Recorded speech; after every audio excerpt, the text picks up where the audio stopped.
السلام علیکم ورحمۃ اللہ وبرکاتہ.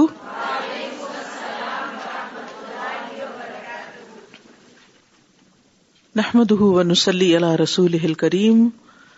اما بعد فاعوذ باللہ من الشیطان الرجیم. بسم اللہ الرحمن الرحیم. رب اشرح لی صدری ویسر لی امری واحلل عقدۃ من لسانی یفقہوا قولی. قل هل يستوي الذين يعلمون والذين لا يعلمون. انصار باب ذکر ہند بنت عتبہ بن ربیعہ رضی اللہ عنہا. سوال یہ پیدا ہوتا ہے کہ کتاب تو مناقب الانصار چل رہے ہیں یا انصار کی فضیلت کا بیان ہو رہا ہے، لیکن یہاں ہند کا ذکر کیوں آ گیا ہے؟ حقیقت یہ ہے کہ انصار کے ذکر کے آخر میں جریر بن عبداللہ البجلی کا ذکر آیا، کیونکہ وہ آخری حصے میں نبی صلی اللہ علیہ وسلم کی وفات سے کچھ عرصہ پہلے مسلمان ہوئے. اس کے بعد حذیفہ بن یمان کا ذکر آیا، جن کے بارے میں آپ نے فرمایا کہ تم مہاجرین میں سے بھی ہو اور انصار میں سے بھی ہو. اور اس کے ساتھ ہی پھر ہند کا ذکر شروع ہو گیا. کیا آپ بتا سکتے ہیں کہ ایسا کیوں، جبکہ ہند مکہ سے تھی، مدینہ سے نہیں تھی، انصار میں سے نہیں تھی؟ امام بخاری نے یہ ترتیب کیوں رکھی ہے؟ سب سے پہلے تو مہاجرین کے مناقب بیان ہوئے، صحابہ کے مناقب میں، پھر اس کے بعد انصار کے، اور پھر آخر میں اس شخص کے جو مہاجرین میں سے بھی اور انصار میں شمار ہوا، اور پھر وہ لوگ جو فتح مکہ کے بعد مسلمان ہوئے، یعنی نہ وہ مہاجرین میں سے ہیں اور نہ وہ انصار میں سے ہیں. تو ہند بنت عتبہ جو ہیں رضی اللہ عنہا، یہ مکہ کی رہنے والی ہیں، ابو سفیان کی اہلیہ. ان کے والد کا نام عتبہ بن ربیعہ، جو کہ قریش اور بنو کنانہ کے سرداروں میں سے ایک سردار تھا، اور وہ اپنی دانائی اور درست صحیح رائے کی وجہ سے بہت مشہور تھا. اور ہند بنت عتبہ عرب کی ان عورتوں میں سے ایک ہیں جن کی اسلام سے پہلے اور اسلام کے بعد بھی بہت ہی بلند شہرت تھی. بہت ہی بولڈ خاتون تھی، بہت عقل مند بھی تھی. سفیان بن حرب کی بیوی تھی اور اموی خلیفہ معاویہ رضی اللہ عنہ کی والدہ تھی. اور ام حبیبہ جو نبی صلی اللہ علیہ وسلم کی زوجہ تھی، ان کی بھی والدہ تھی. صاحب الرائے تھی، عقل مند تھی. فتح مکہ کے دن مسلمان ہوئی، یعنی اس دن سے مراد ایگزیکٹلی اسی دن نہیں، یعنی اس موقع پر مسلمان ہوئی. ابو سفیان کے اسلام لانے کے ایک رات بعد مسلمان ہوئی، اور جب ابو سفیان مسلمان ہوئے تو انہوں نے بہت اعتراض کیا، بہت غصے میں آئی، اور یہاں تک روایات میں آتا ہے کہ ان کی داڑھی پکڑ لی. لیکن بعد میں اللہ تعالیٰ نے ان کے دل میں بھی اسلام ڈال دیا. کہا جاتا ہے کہ عمر بن خطاب کے زمانے خلافت کی ابتداء میں فوت ہوئی. ان کی وفات اور حضرت ابو بکر کے والد ابو قحافہ کی وفات ایک ہی دن میں ہوئی، اور یہ بھی کہا جاتا ہے کہ یہ عثمان بن عفان کی زمانے خلافت میں فوت ہوئی. بہرحال یہ ان کے ارد گرد بہت ہی مشہور مرد ہیں، جن میں ان کے شوہر ابو سفیان، بیٹا معاویہ، اور مشہور صحابی ابو حذیفہ، جن کا ذکر پیچھے آپ پڑھ چکے. حذیفہ بن یمان نہیں، ابو حذیفہ، جن کے غلام تھے سالم. تو ان کے بھائی کے غلام سالم مولا ابو حذیفہ، پھر ان کی بہن فاطمہ بنت عتبہ اور بہنوئی عقیل بن ابی طالب ہیں، جو حضرت علی کے بھائی ہیں. ان کے جو والد ہیں مسلمان نہیں ہوئے، عتبہ، بھائی ولید بن عتبہ، چچا شیبہ بن ربیعہ، اور یہ لوگ بھی نبی صلی اللہ علیہ وسلم صرف انکار کرنے والے نہیں بلکہ سخت مخالفین میں سے تھے. عام طور پر ان کے بارے میں یہ کہا جاتا ہے کہ انہوں نے غزوہ احد کے دن حضرت حمزہ کا کلیجہ چبایا تھا، لیکن یہ روایت جو ہے اس کے بارے میں احمد، شافعی، نسائی نے اس کو جھوٹا کہا ہے. اسحاق ابن راہویہ کہتے ہیں میرے نزدیک یہ ان لوگوں میں سے ہیں جو حدیث کو جھوٹے طریقے سے گھڑ لیتے ہیں، یعنی واقدی کے بارے میں انہوں نے کہا. تو حمزہ رضی اللہ عنہ کا مسلح کیا جانا تو ثابت ہے، اور ان کی شہادت کے بعد ان کا پیٹ چاک کیا جانا بھی ثابت ہے. رہی یہ بات کہ ہند بنت عتبہ نے ان کا کلیجہ نکالا اور چبایا اور چبا نہیں سکی تو پھر پھینک دیا، یہ بات درست نہیں. ٹھیک ہے، آئیے ہم پہلے ان کی شخصیت کا ایک اہم پہلو کہ ان کے مسلمان ہونے کا دن جو تھا اس میں انہوں نے نبی صلی اللہ علیہ وسلم سے کس طرح باتیں کی اور نبی صلی اللہ علیہ وسلم کا جواب کیا تھا. یہ ایک دلچسپ مکالمہ ہے اور دلچسپ گفتگو ہے جس سے پتہ چلتا ہے کہ نبی صلی اللہ علیہ وسلم ایسے لوگوں کے ساتھ کیا معاملہ کرتے تھے جو ایک عرصہ دراز تک آپ کی دشمنی میں مبتلا رہے، اور جب وہ مسلمان ہوئے اور آپ کے پاس آ گئے تو پھر اس کے بعد انہوں نے ان کو ان کا ماضی یاد نہیں دلایا. یعنی جو سیکھنے کا سبق ہے وہ یہ کہ مجرموں نے جب توبہ کر لی تو انہیں ان کا ماضی نہیں یاد دلایا گیا، انہیں ان کے پاسٹ پر تانے نہیں دیے گئے. آج افسوس کے ساتھ یہ کہنا پڑتا ہے کہ ہم مسلمانوں کا حال یہ ہے کہ اگر کوئی شخص اپنی غلطیوں کی اصلاح بھی کر لے، توبہ بھی کر لے، تو بھی اس کو معاف نہیں کیا جاتا، اور اس کے احسانات اور اس کی جو نیکیاں ہیں ان کو بھلا کر صرف اس کی پچھلی زندگی کی غلطیوں کو یاد کیا جاتا ہے اور ان کا بار بار اسے احساس دلایا جاتا ہے. تو بہرحال وہ مکالمہ آپ کے سامنے رکھتی ہوں کیونکہ اس میں بہت سیکھنے کا سبق ہے. نبی صلی اللہ علیہ وسلم جب آپ نے مکہ فتح کر لیا اور لوگ آپ کے پاس آ کر مسلمان ہونے لگے تو خواتین بھی آپ کے پاس آئیں کہ حضور صلی اللہ علیہ وسلم سے بیعت کریں، کچھ عہد کریں. تو انہوں نے آ کر کہا کہ ہم مسلمان ہونا چاہتی ہیں. تو آپ نے فرمایا کہ بایعننی، مجھ سے بیعت کرو، الا اللہ تشرکن باللہ شیئا، کہ تم اللہ کے ساتھ کسی کو شریک نہیں ٹھہراؤ گی. تو ہند کہنے لگی وہی منقبہ، اور وہ نقاب میں تھی. اس زمانے میں جو شریف عورتیں ہوتی تھی، جو بڑے بڑے خاندان کی خواتین ہوتی تھی، وہ دور جاہلیت میں بھی نقاب کیا کرتی تھی. یعنی نقاب صرف اسلام میں آ کر نہیں آیا کہ کوئی خاص حکم ہے، بلکہ پہلے سے چلا آ رہا ہے. جو لونڈیاں ہوتی تھی، جو خادمائیں ہوتی تھی، وہ حجاب نہیں کرتی تھی، یعنی ان کے ہاتھ پاؤں اور باقی جسم کے کچھ حصے ننگے ہوتے تھے. لیکن جو شریف گھرانے کی خواتین ہوتی تھی وہ اپنے آپ کو ڈھانپ کے رکھتی تھی. اور یہ بھی کہا جاتا ہے کہ خاص طور پر یہ اس لیے بھی نقاب کر کے آئی تھی، یعنی یہ نہیں کہ نبی صلی اللہ علیہ وسلم سے کسی دینی وجہ سے پردہ کر کے آئی تھی، بلکہ یہ کہا جاتا ہے کہ چونکہ ان کے بارے میں یہ آتا ہے کہ انہوں نے اپنے والد کا بدلہ لینے کے لیے حضرت حمزہ پر وحشی کو مقرر کیا تھا اور اس کو انعام کا لالچ دیا تھا، اور اس بنا پر پھر وحشی نے آگے بڑھ کر حضرت حمزہ کو شہید کیا تھا. تو یہ ایک طرح سے گلٹی تھی، تو اپنے آپ کو چھپا رہی تھی. تو نقاب کیا ہوا تھا اور رسول صلی اللہ علیہ وسلم نے ان کو پہچانا نہیں. کہنے لگی واللہ انک لتأخذ علینا ما لا تأخذہ من الرجال، اللہ کی قسم آپ ہم سے وہ شرائط منوائیں گے جو آپ نے مردوں سے نہیں منوائی. یعنی مطلب یہ تھا کہ مردوں سے تو بس سمپل بیعت لے لی گئی ہے ان سے لا الہ الا اللہ پر، لیکن ہمارے لیے کچھ ایکسٹرا احکامات بھی ہیں. پہلے میں نے عرض کیا کہ ہند جو تھی وہ صاحب الرائے بھی تھی، اپنا ایک اوپینین رکھتی تھی اور کچھ چیزوں میں ان کا ایک خاص طریقہ ہوتا تھا بات کرنے کا. ان کا مقصد کیا تھا کہ آپ عورتوں سے ایکسٹرا چیزوں پر بیعت لیں گے، لیکن آپ صلی اللہ علیہ وسلم نے اس کے اعتراض پر کوئی توجہ نہیں دی، مزید جواباً اعتراض نہیں کیا، کچھ نہیں کہا، نہ ڈیفینڈ کیا اور نہ ہی اس کی بات کا کچھ رد کیا. رسول اللہ صلی اللہ علیہ وسلم نے اپنی بات مکمل کی اور فرمایا ولا تسرقنا، تم چوری نہیں کرو گی. تو اس پر کہنے لگی ہند یا رسول اللہ ان ابا سفیان رجل شحیح، ابو سفیان ایک بخیل آدمی ہے، یعنی میرا شوہر جو ہے وہ زیادہ مال نہیں خرچ کرتا، لا یعطینی ما یکفینی، وہ مجھے اتنا نہیں دیتا کہ جو میرے لیے کافی ہو، ویکفی بنی، اور میرے بچوں کے لیے کافی ہو. فہل علی من حرج اذا اخذت من مالہ بغیر علمہ، تو کیا مجھ پر کوئی الزام ہوگا اگر میں اس کی اجازت کے بغیر اس کے مال میں سے کچھ لے لوں؟ اب بہت ہی زبردست سوال تھا اور خواتین سے ریلیونٹ، آگے چل کر حدیث بھی اسی سے متعلق ہے، میں اس کی وضاحت کروں گی کہ اس معاملے میں ہمارا دین کیا کہتا ہے. تو آپ صلی اللہ علیہ وسلم نے فرمایا خذی انتی و بنوکی ما یکفیک بالمعروف، کہ تم اور تمہارے بچے اس کے مال میں سے بس معروف طریقے سے لے لو، اپنی ضرورت کے مطابق لے لو.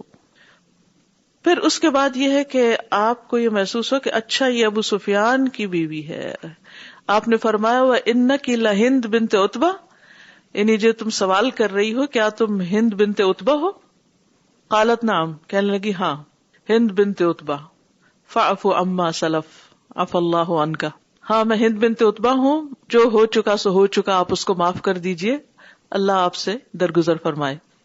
یہ بہت ہی ایک یعنی ایموشنل مومنٹ تھا کہ جس میں اس نے اپنا تعارف کرایا. آپ چاہتے تو اس وقت آپ اپنا پچھلا سارا غصہ اور جو اس خاندان نے کیا تھا اس کا ذکر کرتے، اظہار کرتے، لیکن آپ صلی اللہ علیہ وسلم نے کوئی ایسی بات نہیں کی. حسب عادت آپ نے معاف کیا، درگزر کیا اور اپنا کام جاری رکھا. آپ نے مزید فرمایا وَلَا تَزْنِينَ، زنا نہیں کرو گی، یعنی خواتین سب جو تھیں. تو ہند نے پھر اعتراض کیا، کہنے لگی یا رسول اللہ وَهَلْ تَزْنِي الْحُرَّةُ، کیا ایک آزاد عورت بھی زنا کرتی ہے؟ یعنی ہم کیسے زنا کریں گی، ہم تو نہیں کریں گی. مطلب اس کا یہ تھا. نبی صلی اللہ علیہ وسلم نے اس موقع پر کچھ نہیں کہا، آپ نے اپنا کلام جاری رکھا. آپ نے فرمایا وَلَا تَقْتُلْنَ أَوْلَادَكُنَّ، تم اپنی اولاد کو قتل نہیں کرو گی. قالت ہند کہنے لگی قد ربیناہم صغارا، ہم نے ان کو چھوٹے ہوئے پالا تھا. وقتلتہم کبارا، اور جب وہ بڑے ہو گئے تو آپ نے ان کو قتل کر دیا. هل ترکت لنا ولدا الا قتلتہ یوم بدر، کیا آپ نے بدر کے دن کسی کو چھوڑا کہ جس کو آپ نے نہ مار ڈالو، کیونکہ ان کا باپ اور بھائی اور وہ اور رشتہ دار جو تھے وہ مارے گئے تھے.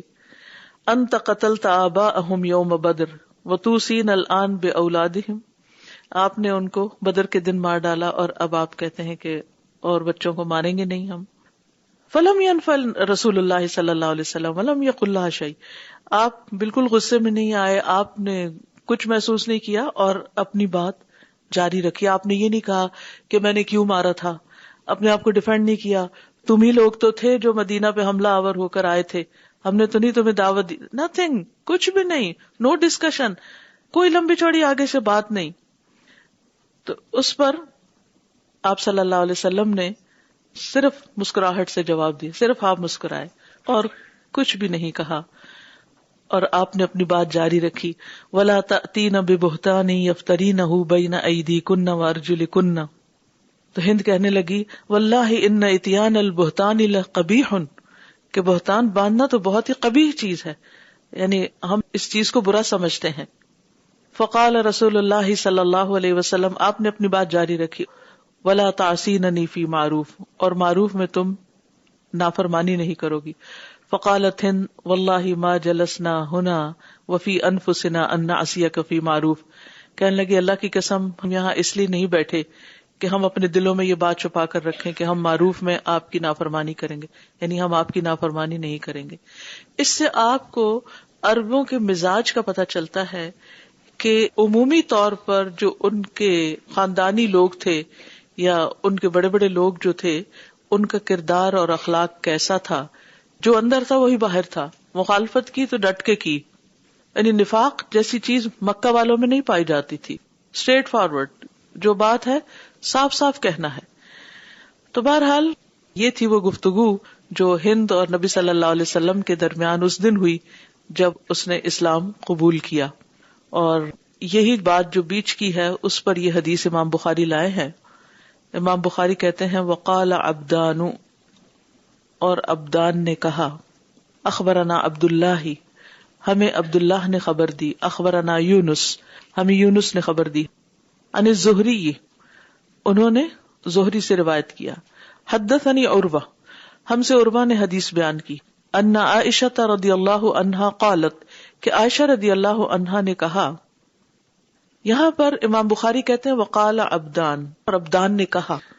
یہاں وہ یہ نہیں کہتے حدثنا. کیوں؟ یوں لگتا ہے کہ امام بخاری نے ان سے براہ راست نہیں سنا، لیکن اس کے بعد عبدان کی روایت سے اخبرنا عبداللہ کہا آگے جا کر.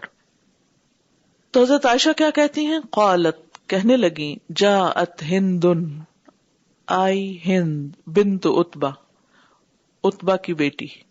قالت، کہنے لگی یا رسول اللہ، اے اللہ کے رسول، ما کان علی ظہر الارض، نہ تھا زمین کی پیٹھ پر، من اہل خباء، کوئی گھر والا. خبا کا لفظ جو ہے بیت کے لیے استعمال ہوتا ہے, یہ خبا سے ہے. خبا کا مطلب ہوتا ہے کسی چیز کو چھپانا. خبأت الشیء کا معنی ہوتا ہے میں نے فلاں چیز چھپائی. تو گھر جو ہوتا ہے وہ انسان کی ساری چیزوں کو ایک طرح سے چھپاتا ہے. یعنی انسان اپنی جتنی بھی چیزوں کی حفاظت کرنا چاہتا ہے وہ کہاں رکھتا ہے؟ گھر کے اندر رکھتا ہے.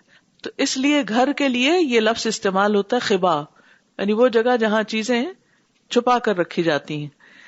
اور یہ بھی کہا جاتا ہے کہ جیسے خیمہ وغیرہ ہوتا ہے اون کا یا چمڑے کا, اس کے لیے بھی لفظ خبا استعمال ہوتا ہے. کہتے کہ زمین پر کوئی خیمے والا یا کوئی گھر والا ایسا نہیں تھا احب الیہ کہ مجھے زیادہ محبوب ہو, ان یذلوا کہ وہ ذلیل ہوں, ان کا ذلیل ہونا مجھے اتنا پسند نہیں تھا, من اہل خبائک جتنا آپ کے گھر والوں کے لیے یا آپ کے گھرانے کے لیے ذلیل ہونا مجھے محبوب تھا. یعنی میں آپ کی اس زمین پر سب سے بڑی دشمن تھی. ثم ما اصبح اليوم على ظهر الارض اہل خباء پھر آج کے دن زمین کی پیٹھ پر کوئی گھرانہ ایسا نہیں احب الیہ کہ وہ مجھے زیادہ محبوب ہو, ان یعزوا کہ وہ عزت پائے, من اہل خبائک آپ کے گھر والوں سے. یعنی اللہ نے میرے دل میں آپ کے لیے اتنی محبت ڈال دی ہے کہ آج اس زمین پر سب سے زیادہ مجھے آپ کا گھرانہ عزیز ہے کہ اس کو عزت ملے, اس کو درجہ اور مقام ملے. قالت کہنے لگی وَأَيْدًا اور یہ بھی وَالَّذِي نَفْسِي بِيَدِهِ اللہ کی قسم جس کے ہاتھ میں میری جان ہے. قالت یا رسول اللہ کہنے لگی اے اللہ کے رسول. اور یہ جو ایدن کا لفظ ہے نا, اس میں کہا جاتا ہے کہ نبی صلی اللہ علیہ وسلم نے فرمایا کہ ہاں اور اس سے بھی زیادہ, یعنی اور یہ بھی کہا وَالَّذِي نَفْسِي بِيَدِهِ. قالت یا رسول اللہ کہنے لگی اللہ کے رسول ان ابا سفیان رجل مسیک کہ ابو سفیان ایک بخیل انسان ہے. مسیک جو ہے اس کے بھی دو پروننسیشن ہے, عربی میں مسیک بھی کہا جاتا ہے اور مسیک بھی کہا جاتا ہے. میم سین کاف روٹ کا کیا معنی ہوتا ہے؟ مساکا پکڑنا روکنا. فلا تمسکوہن ضرارا نہ تم انہیں روکو. تو مسکا کا معنی روکنے کے معنی میں ہوتا ہے, یعنی روکنے والا, مال کو روکنے والا. عام طور پر مسیک استعمال ہوتا ہے لیکن مسیک کا مطلب ہے بہت ہی زیادہ. فہل علی حرج تو کیا مجھ پر کوئی حرج ہے, ان اتما کہ میں کھلاؤں, من الذی لہو اس میں سے جو اس کا ہے, یعنی ابو سفیان کا مال ہے. من الذی لہو عیالنا اپنے گھر والوں کو, اپنے بچوں کو. قال فرمایا لا اراہ الا بالمعروف نہیں میں پاتا اس کو یا دیکھتا اس کو مگر معروف طریقے سے. یعنی ہاں تم خرچ کر سکتی ہو مگر معروف طریقے سے کر سکتی ہو, یعنی ضرورت کا لے سکتی ہو, ضرورت سے زائد نہیں لے سکتی. تو اس میں ہند کے بارے میں تو آپ نے جان لیا کہ وہ کون تھی اور یہ سوال کب ہوا تھا, اور پچھلی روایت میں یہ حصہ نہیں ہے. تو اس میں آپ دیکھیے کہ ایک مجلس میں جب باتیں ہوتی ہیں تو بعض اوقات ایک سننے والا اس کے صرف ہائی لائٹس کو لیتا ہے, مین چیزوں کو فوکس کرتا ہے. دوسرا جو ہے وہ اس کی بعض اوقات جزیات اور تفصیلات کو بھی لے لیتا ہے. اس لیے روایات میں یہ کنٹرڈکشن نہیں ہوتی, بلکہ ایک ہی بات کو, مثلا آپ مجھ سے ایک بات سنتے ہیں, کوئی ایک حصے کو لے لیتا ہے, کوئی دوسرے کو لے لیتا ہے, تو وہ دونوں ہی دراصل وہاں ہوئی ہوتی ہیں. تو یہاں پر جو ہند نے بات کی اس میں مزید یہ بھی ہے کہ ایک وقت تھا کہ مجھے آپ لوگوں سے سب سے زیادہ نفرت تھی, اور آج ایک وقت ہے کہ میرے دل میں اللہ نے سب سے زیادہ محبت ڈالی. اس سے ایک بڑی ہی اہم بات پتہ چلتی ہے جو اگر انسان کو سمجھ آ جائے تو زندگی میں بہت سی چیزیں آسان ہو جاتی ہیں, اور وہ یہ ہے کہ دل اللہ کے ہاتھ میں ہوتے ہیں.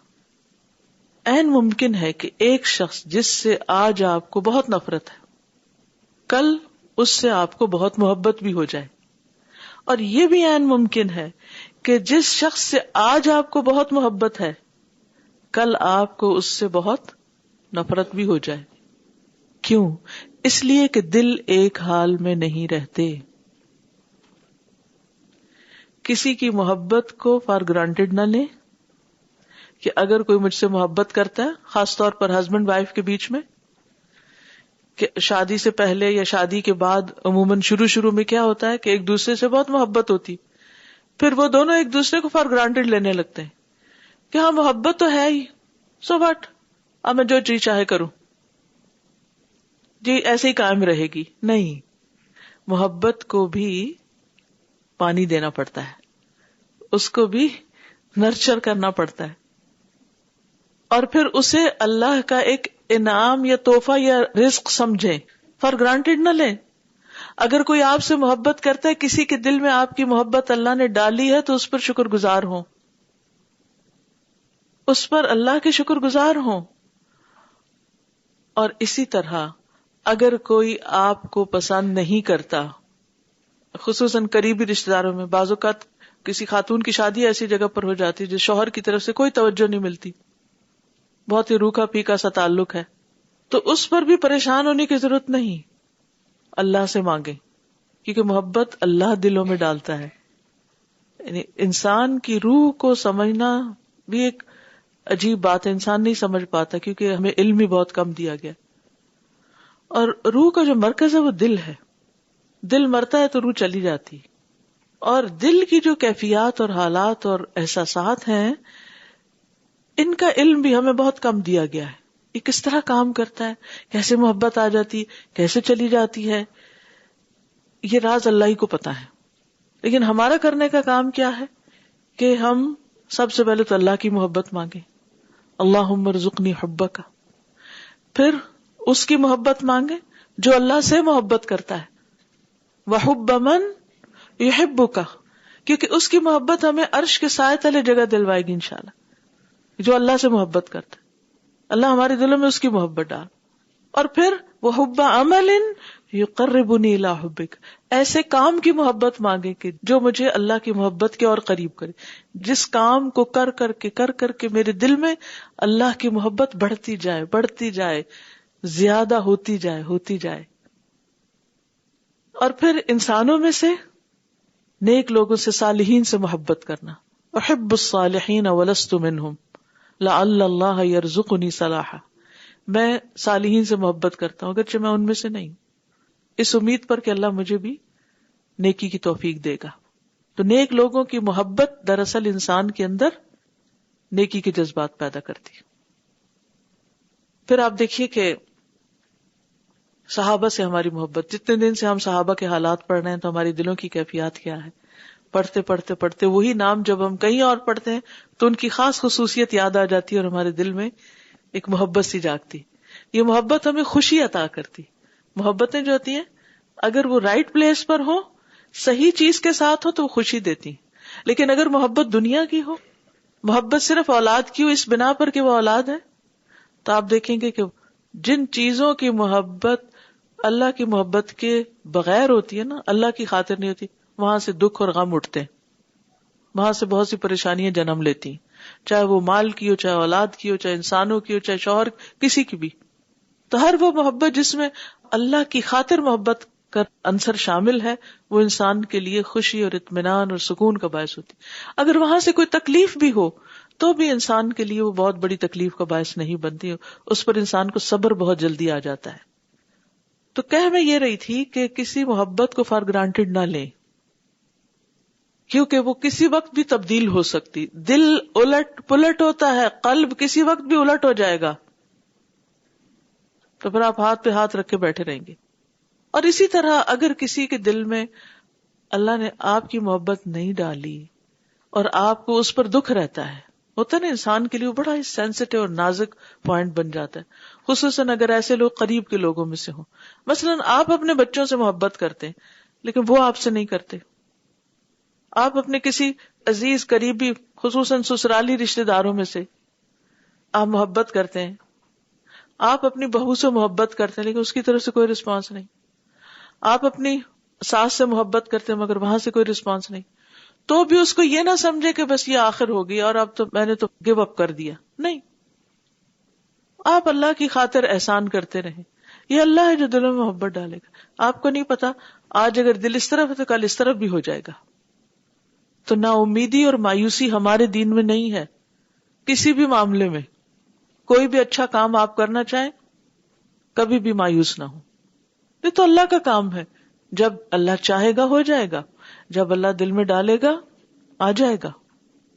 میں کیوں کر رہی ہوں یہ؟ اس لیے کہ میں نے اپنے رب کو راضی کرنا ہے.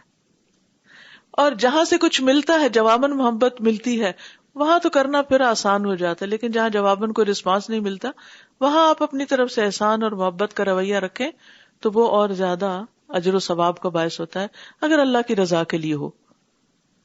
پھر اسی طرح اچانک کچھ چیزوں کی محبت دل میں آ جاتی ہے اور اچانک دلوں سے کچھ نکل جاتا ہے. یہاں بھی آپ دیکھیں کہ اب ایک دن پہلے تک وہ اپنے شوہر کے مسلمان ہونے پر غضبناک ہیں, اور پھر معلوم نہیں کس وقت کون سی چیز دل میں آ گئی. ڈالی تو اللہ ہی نہیں تھی نا, کیونکہ ہدایت کون دیتا ہے؟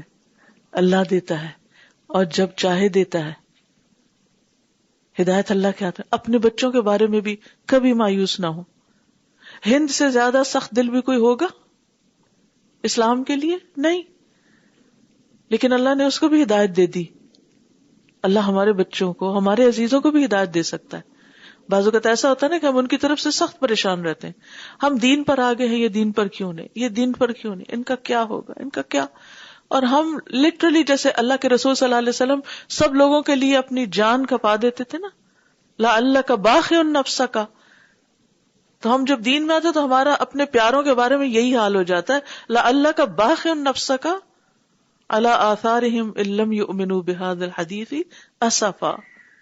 جتنی جتنی ہمارے دل میں دین کی محبت بڑھتی جاتی اتنا اتنا ہمارے عزیزوں پیاروں کا دین سے دور ہونا ہمیں شدید غم میں مبتلا کر دیتا ہے کہ ان کا کیا بنے گا, یہ کیوں نہیں اس رستے پر آ رہے. تو اس میں بھی ہمیں مایوسی کی ضرورت نہیں, یہ تو اللہ کا کام ہے نا. اللہ نے ہمارے اوپر بس ڈال دیا کہ تم دعائیں کیے جاؤ, تم کوشش کیے جاؤ. اگر اللہ نے ان کی ہدایت لکھی تو جب چاہے دے دے ان کو, اور پتہ بھی نہیں چلے گا, اچانک آ جائے گی, وہ دل کھول دے گا. تو یہاں بھی آپ دیکھیں ہند کا دل کھل گیا. اور یہ صرف ہند کا قول نہیں, اس سے پہلے ثمامہ کا بھی قول تھا, جن کو پکڑ کے لایا گیا مسجد نبی میں باندھ دیا گیا, اور پھر 3 دن تک وہ دیکھتے رہے کہ یہ کیا ہو رہا ہے.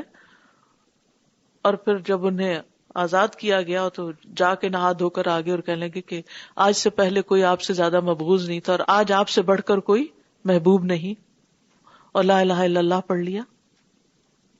اس لیے جب بھی کسی نان مسلم سے میرا انٹریکشن ہوتا ہے یا کچھ, تو میں کہتی ہوں یا اللہ میں اس موقع پر دعوت تو نہیں دے پا رہی, لیکن تو اس کو ہدایت دے دینا, تیرا بندہ ہے نا, ہم سے زیادہ تو جانتا ہے اور تو مہربان ہے, تو اس کو ہدایت دے دے. تو کسی کو بھی اپنی دعا سے نہ نکالیں, دعا کرتے جائیں, خیر خواہی اور دعا, باقی اللہ کا کام ہے. اور یہ بھی کہنے لگی والذی نفسی بیدی, قالت کہنے لگی یا رسول اللہ ان ابا سفیان رجل مسیکن, ابو سفیان ایک بخیل آدمی ہے. اب اللہ لوگوں میں بیٹھ کے بات کر رہی کیونکہ اس کو ایک مسئلہ پوچھنا ہے. اس سے بعض علماء نے یہ کہا کہ نبی صلی اللہ علیہ وسلم نے چونکہ اس کی بات کا پھر جواب دیا تو اس کو اس چیز سے نہیں روکا. تو اگر کوئی عورت اپنے شوہر کی کوئی ایسی بات کسی کے پاس لے کر جاتی ہے جہاں سے اسے واقعی کوئی حل ملنا ہو, تو اس موقع پر بس اتنی ضرورت کی بات کر سکتے. لمبی چوڑی 1 گھنٹے کی کہانی نہیں سنائی کوئی, فلاں موقع پہ یہ کیا, پھر یہ کیا, پھر یہ کیا. ہمارا حال یہ ہوتا ہے کہ جب کسی سے کوئی شرعی مسئلہ بھی پوچھنا ہوتا ہے نا, اتنی لمبی کہانی سناتے ہیں کہ یہ سمجھ نہیں آتی کہ اصل بات کیا ہے, اور وہ سنانے والا خود بھی بھول جاتا ہے کہ وہ یہ سنا کیا رہا تھا. تو اس وقت سمجھ آتی کہ اصل میں مسئلہ تو کوئی نہیں پوچھنا تھا, صرف دل کا غبار ہی ہلکا کرنا تھا. ٹھیک ہے, یہ ساری چیزیں ہمیں اللہ سے شکوے شکایتیں کرنی چاہیے. انما اشکو بثی وحزنی الی اللہ. اور اگر ہمیں کوئی مسئلہ معلوم کرنا ہے تو ہم صرف اتنا معلوم کریں کہ اگر کوئی شخص ایسا کرے تو اس موقع پر مجھے کیا کرنا چاہیے. انہوں نے کوئی اور بات نہیں کی, انہوں نے کہا کہ وہ مجھے اتنا نہیں دیتا کہ جس سے میرا اور میرے بچوں کا گزارا ہو سکے, تو کیا میں اس کے مال میں سے کچھ لے لوں؟ بس بات ختم. ہسبینڈ وائف کے بہت سے اختلافات ہوتے ہیں, لیکن ہن لباس لکم وانتم لباس لہن, وہ تمہارا لباس ہے, تم ان کا لباس ہو. ہر ایک کو لمبی چوڑی کہانی مت سنائیے, اور بہت زیادہ قصے بھی نہ سنائیے کہ جب شادی ہوئی تو اس دن کیا کیا، پھر 1 مہینے بعد کیا کیا، پھر 1 سال کے بعد کیا کیا، پھر 10 سال بعد کیا کیا، پھر 20 سال کے بعد کیا کیا، پھر مکہ میں کیا کیا اور مدینہ میں کیا کیا اور پاکستان میں کیا کیا اور فلاں جگہ یہاں آ کر کیا کیا. اتنی باتیں اور ہر ایک کو لمبی کہانیاں سنا سنا کے اپنا بھی وقت ضائع اور دوسرے کا بھی. اور وہ ایسے زخم پھر دوبارہ سے تازہ ہو جاتے ساری برائیاں کر کے. تو اس عادت سے باز آئیے، صرف سوال کیجئے. اور بعض اوقات ہم اگلے کو بے وقوف ہی سمجھ رہے ہوتے، کہتے نہیں آپ کو مسئلہ نہیں سمجھ آئے گا جب تک میں بیک گراؤنڈ نہ بتاؤں، تاکہ آپ میرے حق میں فیصلہ کریں. تو آپ کتنا بھی کسی کو سمجھا لیں، اگر اس کو نہیں سمجھ آنی پھر بھی نہیں آنی، کیونکہ اس نے تو بات وہی کرنی ہے جو اس کی سمجھ کے مطابق ہے.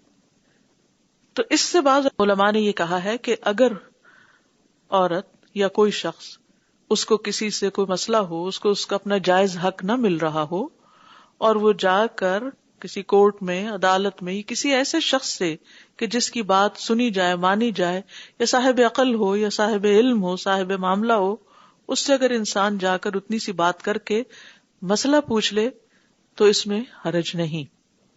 پھر اس کے بعد کہنے لگی کہ فہل علیہ حرج، ایمان کی روشنی اور ایمان کا نور جب دل میں داخل ہو جاتا ہے تو سب سے پہلی تبدیلی جو انسان کے اندر آتی ہے اس کو اپنے اعمال اور معاملات کی فکر ہوتی ہے کہ میں کہاں صحیح ہوں، کہاں غلط ہوں. اب یہاں اس کے دل میں یہ کھٹک تھی کہ میرا کتنا حق ہے، میں کیا کر سکتی ہوں، کیا میں گناہ کا کام تو نہیں کروں گی، کیا یہ گناہ تو نہیں ہوگا. ان اطعم من الذی لہ، کہ میں کھلاؤں اس میں سے جو اس کا ہے، شوہر کا ہے، اس کی پراپرٹی ہے. عیالنا، ہمارے بچوں کو، ہمارے اہل و عیال کو، یعنی میرے بھی ہیں اس کے بھی ہیں. قال، آپ نے فرمایا لا اراہ الا بالمعروف، میں اس کو جائز نہیں سمجھتا مگر معروف طریقے سے لینا.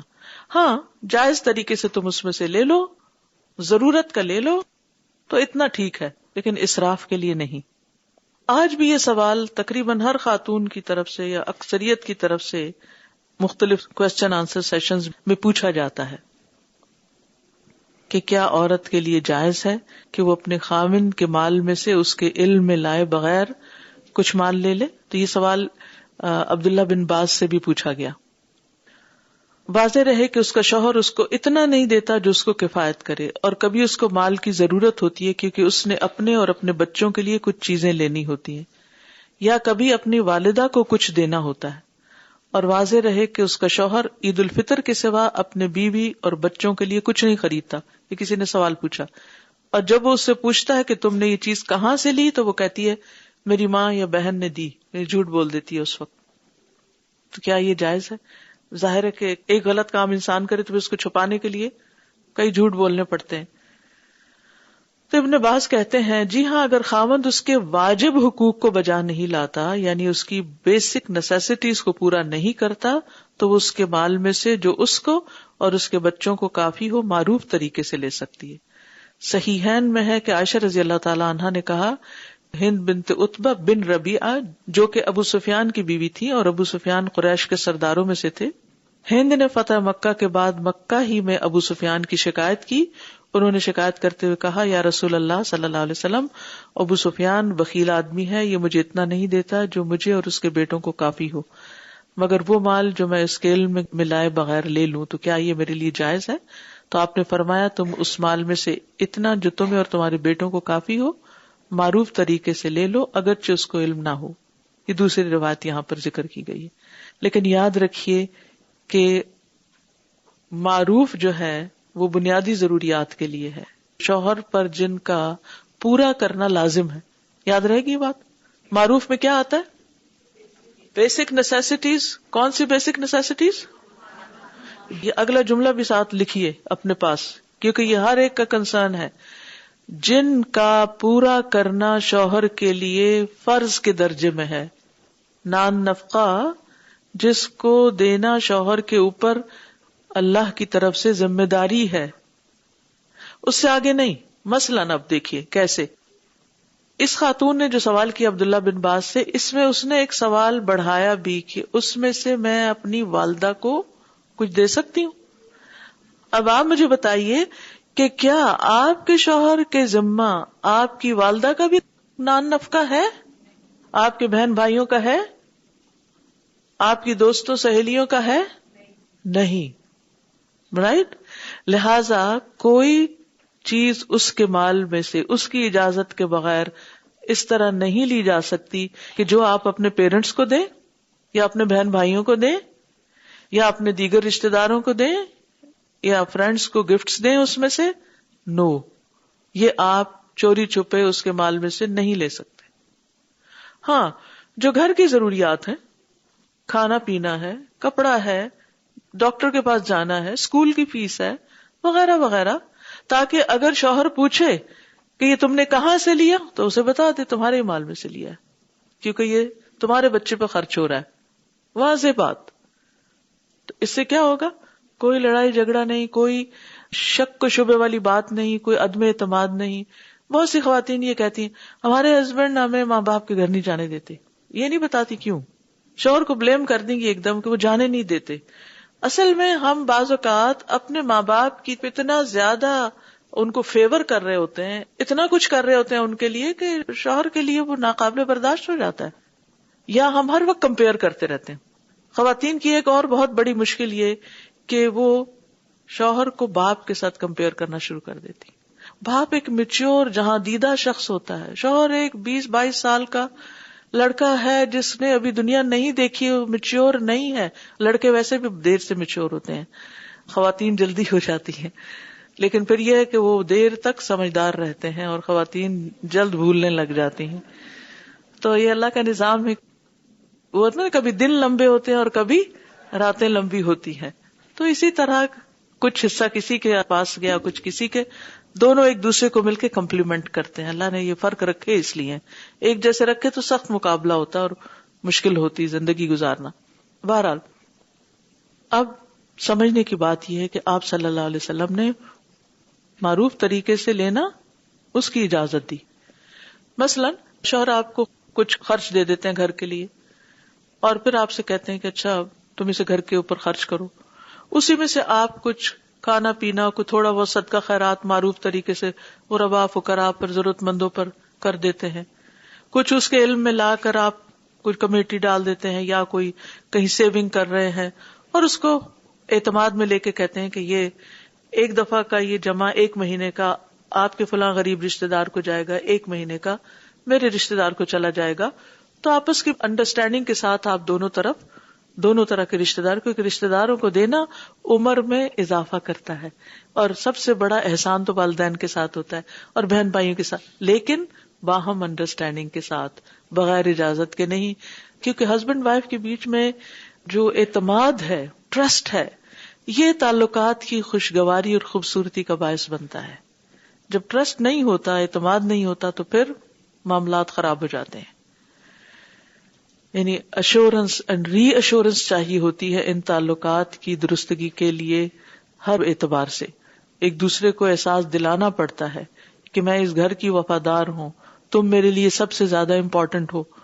ہسبینڈ ہو یا وائف ہو، دونوں کو بول کر اپنے جیسچر سے یہ بتانا پڑتا ہے کہ you are the most important person on this earth for me. سب سے زیادہ تم اہم ہو. اگر یہ نہ ہو تو پھر دونوں ایک دوسرے سے کھچنا شروع ہو جائیں گے. اور یہ آف اینڈ آن، وقتاً فوقتاً بتاتے رہنا چاہیے. اب یہاں پر جو اس خاتون نے پوچھا کہ والدین کو تحفہ دینے کے لیے یا پھر زیادہ، تو اس میں یہ ہے کہ ماں باپ کو دینے کے لیے چوری چھپے مال نہیں لے سکتے، بغیر بتائے نہیں دے سکتے. ہاں، جو مثلا گھر میں کھانا پکایا اور ساتھ ہی پیرنٹس کا گھر ہے تو وہ ہمسائے کے حق کے طور پر آپ کچھ خود بھی کھا رہے ہیں، وہ بھیج بھی رہے ہیں، لے رہے ہیں، دے رہے ہیں، اور شوہر کو اس پر اعتراض بھی نہیں ہے تو اس میں کوئی حرج نہیں. پھر اسی طرح اگر شوہر اخراجات میں کوتاہی نہیں کرتا تو پھر عورت شوہر کا مال نہیں لے سکتی. یعنی اگر وہ اپنی بنیادی ساری ضروریات پوری کر رہا ہے، گھر بھی لے کے دیا ہوا ہے، سارے بلز وہ پے کر رہا ہے، کھانے کے لیے گروسری ساری وہ لا رہا ہے، اور کپڑا اور گفٹس اور عید اور شادی اور ہر موقع پر وہ اسکول کی فیسیں، سارا کچھ اس کے ذمہ پڑا ہوا ہے، سب کچھ کر رہا ہے، تو پھر عورت کو بغیر بتائے کچھ بھی لینے کی ضرورت نہیں ہے. اگر اب کوئی آپ کے ذہن میں سوال ہو یا بات ہو تو آپ کر سکتے ہیں. ہند کے بارے میں کچھ کہنا چاہیں تو کر سکتے ہیں. جی. Assalamu alaikum wa rahmatullahi wa barakatuh. وعلیکم السلام. I came to the conclusion of 3 points after listening to her story. I feel that the females in Islam are allowed to question any alim. Yes. One, the first question, because most of the people think that they are not, especially to a male. So I think Yes. it's wrong, and from this, that's what my conclusion is. Second point, I think even if somebody is instigating or trying to question in such a way to insult you, it's better to remain calm. Yes. And that is the moral of this. And the third point which I come is that one should speak to the point. Yes. Thank you. Jazakallah khairan. Assalamu alaikum. I just want to mention that when you talk about husbands and parents, I think it's the way you treat your husband's family. He in fact will also help you. Like in my case, every time my husband tells me to send money to my mother is a widow. I mean, we are 6 children, alhamdulillah, but 6 girls, 1 brother. So he always tells me to send money to my mother to help out. Anyway, if she needs to go on a trip or a holiday, and my sister who looks after her in Malawi, they say send money to your sister too because your mommy is there. I feel that when you do good to your husband's family, like I always, as I said, weekly, I call my husband's family. He's not a phone person. If the phone be ringing right in front of him, he will not pick it up. He'll say it's for you anyway, but I have to tell him to pick it up. So if they're calling his family too, I remind him, I say, are you busy? He says no. I say, can you call your sisters now? And his brothers, and I talk on my own. When he's not there, I do my own conversation. But when he's there, I just say, hello, how are you? And as soon as they ask about their brother, I said, yeah, he is right here. And when he talks, he's not, as I said, a talker, but just I tell him, the fact that they hear your voice is enough. Because they all are in England, we are here in Canada. Even his nieces who are struggling in Africa, I remind him, I said, please send something to them because they are struggling. And I said, my mother did that with my father, and I think we all learned it. And now when I study the Quran and the Hadith, and I say, Ya Allah, it's so blessed that we know this is from our deen to help our families, no matter where and how they're related to us. A lot to be learned, and I think the youngers should realize that you have to love your husband's family. Yes. And you have to show that love. Yes. So, the point is, ask your husband today to call his brothers or sisters, or on the weekend especially, remind him, please call if the mother is alive, call your mother, go and visit her, call your father, call your brother, let us go and visit so and so. So, you take initiative. نہ کہ وہ کہے اور آپ mood of کر لیں کہ آپ ہر وقت اپنی رشتہ داروں کے گھر جانے کو کہتے ہیں. جی السلام علیکم استاذہ. In this country there are a lot of movements for women and women, defending women. But subhanallah, today's lecture, a woman is defending men's movement. And this is my request to all the ladies whose husband doesn't want them to come to attend Al-Huda's lecture. So do make arrangements to make them hear today's lecture, and inshallah they wouldn't have any problem to let them come to Al-Huda, inshallah. Assalamu alaikum Ustada. I was just thinking about the character of Hind Bint Utbah radiyallahu ta'ala anha, that a day before she was the worst enemy of Islam and the worst enemy of Prophet sallallahu alaihi wasallam, and the day she is accepting Islam and doing the bai'at, she is so concerned about the sins, and she is doing all the checks and balances for her deeds, even a smaller one, that for her basic rights to taking something away from her husband, for herself and for her kids. Now, the usual thing we see in this society here in the West, that people usually say, I heard them saying when I was working, that what would Jesus do? So this is the character we should have in ourselves, that we should think, what is Allah Ta'ala wants from us? What is Prophet Sallallahu Alaihi Wasallam wants from us? This is what we should do as a checks and balance in our life. So I was so inspired by Hind bin Utbah radiyallahu ta'ala anha, that she is accepting Islam, and on the same day she is so worried about small things in her life. And may Allah Ta'ala makes us do more thinking about our actions on daily basis. Ameen. Assalamu alaikum. So my question here is that we got the child benefit from the government of Canada. So what is our limit to spend that money? This is for your children. Save it for their education in future, if it is surplus. But don't use it for your own jewelry and your own clothing and everything. So we cannot use them for We should not use, no. Thank you. It's not for us. Is it for us? Supposed to be for us? No. یہ ضرور آتا ہے کہ انت مالک lobby کا، تم اور تمہارا مال تمہارے باپ کا ہو، لیکن یہ ہے کہ اس میں بھی بہت شدید ضرورت ہو تو اور بات ہے، ادروائز اس کو اپنا فائدہ سمجھ کے، اپنے لیے بینیفٹ سمجھ کر نہیں استعمال کرنا چاہیے. استاذہ ہند رضی اللہ تعالیٰ عنہ کے بارے میں یہ some people they have a tone that you cannot change, like you cannot judge their hearts with the way they are talking. They might have a different background than you, they might have a different situation than you, and they are talking the same way as they deal with their family and people around her. So we shouldn't judge them with their tone. People are different, we should understand. Assalamu alaikum. Since you were telling about the dawah of people like who don't understand Islam, and my mother-in-law got married like 45 years ago, and since then like she's a good believer, and her family is still non-Muslim. And since I got married, I was trying to convince my mother-in-law to give dawah to them, but she didn't. She was saying that might be they will be angry. And alhamdulillah, after joining the Al-Huda, whatever knowledge I got, day before yesterday, my husband's mamoom came to our home, and he asked me about what I'm doing, and I told him that I'm going to learn Quran, and he said, what is tajweed? And I told him, he said, do you have hadith book with you? So I said, unfortunately, I didn't have any English book. So I said, would you like to have a Quran? He said, yes. I showed him 2 Qurans, and he chose one, which was like bigger. And his wife was quite angry. I'm not going to read this, but he said, no, I'm going to read. And the last word, but I told him that it's you and between Allah, and inshallah, you'll come back to me. And yesterday he called my husband, and my husband was surprised because he was thinking that he might be angry that why you give dawah to them, but he was happy. And inshallah, please pray for them. Yes. Inshallah. Always pray for them.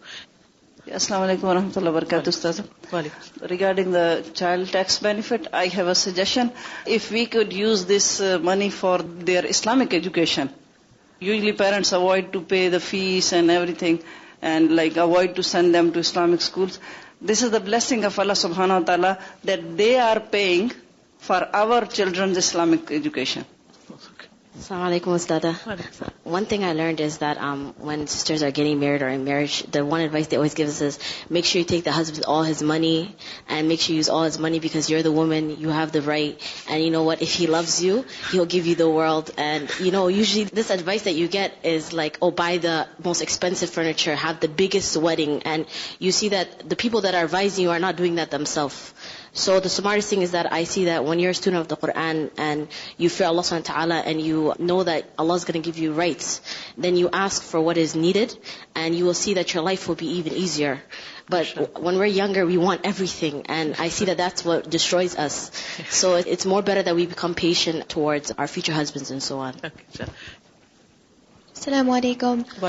From this story, I really got what it means to love for the sake of Allah subhanahu wa ta'ala, because Allah controls hearts. So even if, like with Hind, you know, like there was enmity between her and Rasulullah sallallahu alaihi wasallam, like she did not like him, and yet Allah changed her heart towards Islam. So I was just thinking, like for our own personal relationships, we should keep like a triangle in mind. And one of my mentors told me this. So Allah subhanahu wa ta'ala is at the top of the triangle, then it's us, and then it's other people. So if we love people for the sake of Allah, then it's a complete relationship. But if we just love people just for the sake of people, and we don't keep Allah in mind, then it's a very fragile relationship. So ups and downs, turbulences that come, that relationship withers away. But if it's for the sake of Allah, even ups and downs and any struggles that you go through, you're able to forgive because you love that person for the sake of Allah. Yes.